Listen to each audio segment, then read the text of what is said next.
Assalamualaikum warahmatullahi wabarakatuh. Di sini kami dari kelompok 9 akan menyampaikan tema pembahasan pandemi yang merugikan perekonomian.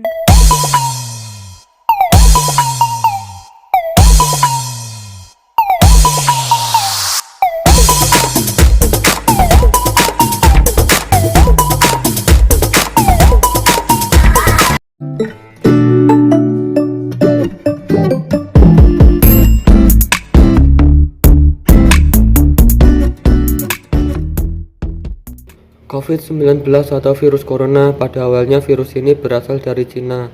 Virus ini mudah menular dari satu orang ke orang lain. Penyebaran virus ini sangat luas dan cepat. Hampir di seluruh dunia terjangkit oleh virus ini. Hal ini dikarenakan tingkat mobilitas atau perpindahan orang dari satu tempat ke tempat lain itu sangat tinggi. Tidak terkecuali orang dari Indonesia. Banyak dari orang Indonesia yang berkunjung ke tempat pandemi COVID-19. Sehingga banyak yang terpapar virus corona. Hal ini juga menyebabkan penyebaran COVID-19 di Indonesia menjadi sangat banyak dan meluas. Banyak masalah yang timbul akibat pandemi corona seperti dalam perekonomian, salah satunya berdampak pada koperasi dan UMKM. Hal ini dikarenakan adanya pembatasan fisik atau physical distancing dan maupun yang paling ekstrim melakukan langkah lockdown. Akibatnya akan memperlambat aktivitas ekonomi seperti kegiatan demand and supply. Dengan sulitnya akses transportasi, menyebabkan sulitnya ekspor beberapa komoditas pertanian, perikanan, perkebunan, bahkan berbagai olahan dari berbagai macam produk pertanian. Selain itu, tingkat konsumsi masyarakat juga semakin menurun dikarenakan masyarakat tidak melakukan proses transaksi. Bila mana situasi ini terus berlanjut, bisa menyebabkan krisis yang semakin parah yang akan melanda dunia bisnis maupun di sektor koperasi dan UMKM di Indonesia. Sektor yang terdampak secara signifikan dari virus corona adalah sektor pariwisata dan transportasi. Namun, UMKM diyakini memiliki dampak yang lebih besar. Hal ini dikarenakan tingginya tingkat kerentanan dan minimnya ketahanan yang diakibatkan oleh keterbatasan sumber daya manusia, supplier dan opsi dalam merombak bisnis yang baru. Seperti halnya para pedagang kaki lima, sudah tidak bisa berdagang akibat diberlakukannya pembatasan sosial. Meskipun begitu, sektor jasa hanya mengalami sedikit hambatan dan penurunan orderan. Menurut laporan data koperasi per tanggal 31 Desember 2019 menunjukkan bahwa jumlah koperasi yang aktif di Indonesia berjumlah 123.048 unit dengan jumlah anggota 22.463.738 orang. Sedangkan jumlah UMKM pada tahun 2018 yang berjumlah yaitu usaha mikro berjumlah 64.194.057 unit. Usaha kecil berjumlah 783.132 unit dan usaha menengah berjumlah 60.702 unit. Dengan adanya pandemi ini dimungkinkan banyak koperasi maupun UMKM yang mengalami kerugian karena terkendala modal dan bahan baku. Selain itu, tingkat permintaan barang dan jasa dari masyarakat menurun, sehingga mau tidak mau harus menurunkan tingkat produksi, yang akibatnya keuntungan yang didapat juga semakin sedikit. Penderita virus COVID-19 semakin hari semakin meningkat. Hal ini menyebabkan banyak sekali usaha yang ditutup sementara untuk meminimalisir tertularnya COVID-19. Data yang dihimpun Kementerian Koperasi dan UKM menemukan ada sekitar 37.000 laporan mengenai pelaku UMKM yang terdampak pandemi COVID-19 yang dihimpun dari hotline call center Kementerian.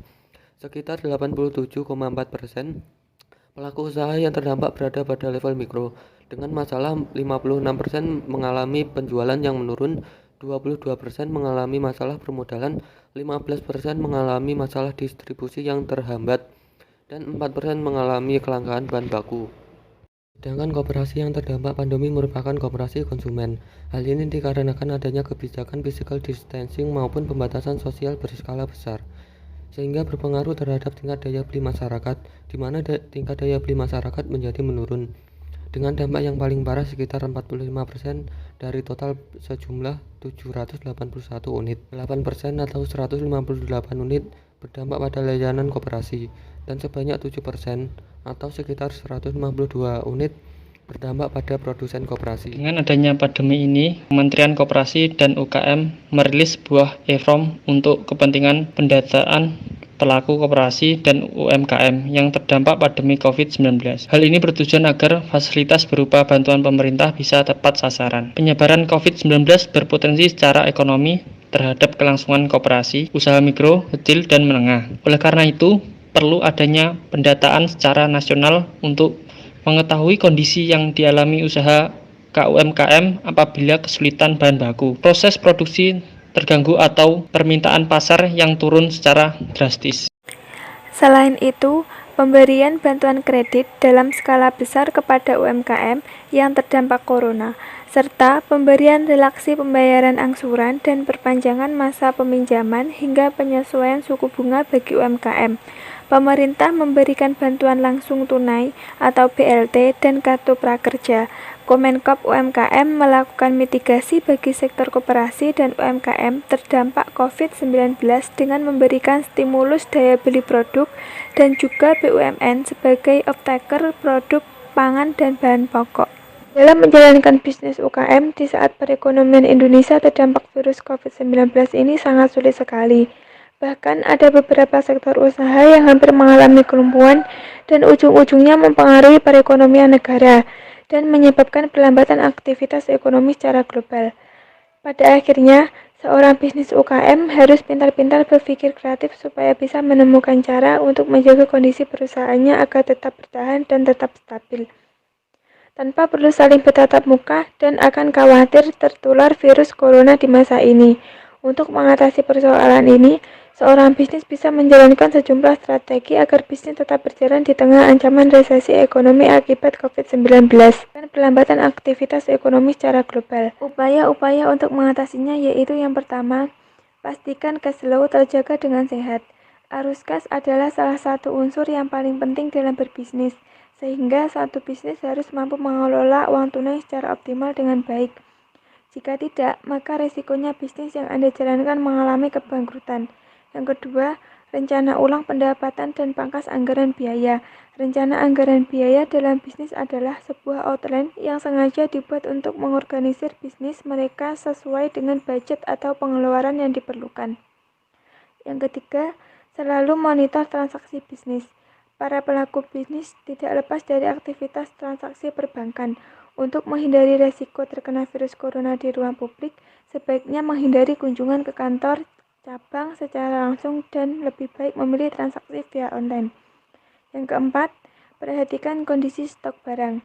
Langkah alternatif yang dilakukan adalah memeriksa status persediaan barang secara berkala melalui jarak jauh. Dengan adanya pandemi ini, seorang pelaku usaha atau pelaku UMKM dituntut untuk menciptakan suatu ide atau terobosan baru dalam berbisnis sehingga mendapatkan keuntungan juga bisa membantu orang lain.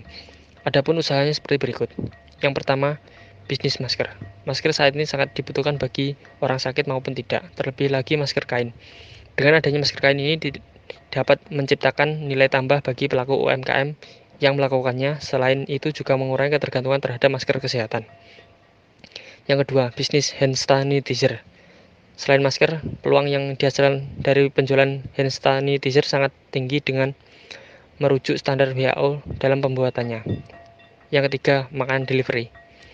Adanya kebijakan untuk stay at home atau hanya saat penting saja keluar rumah memungkinkan usaha ini tetap berjalan dengan mengedepankan kehigienisan dalam pembuatan dan pendistribusian. Yang keempat, bisnis herbal seperti jamu. Jamu sudah populer sejak zaman dahulu, saat ini juga orang yang mengkonsumsi jamu juga masih banyak. Mengingat jamu juga dapat meningkatkan stamina dan bagi yang mengkonsumsinya sesuai dengan takaran dan tidak berlebihan.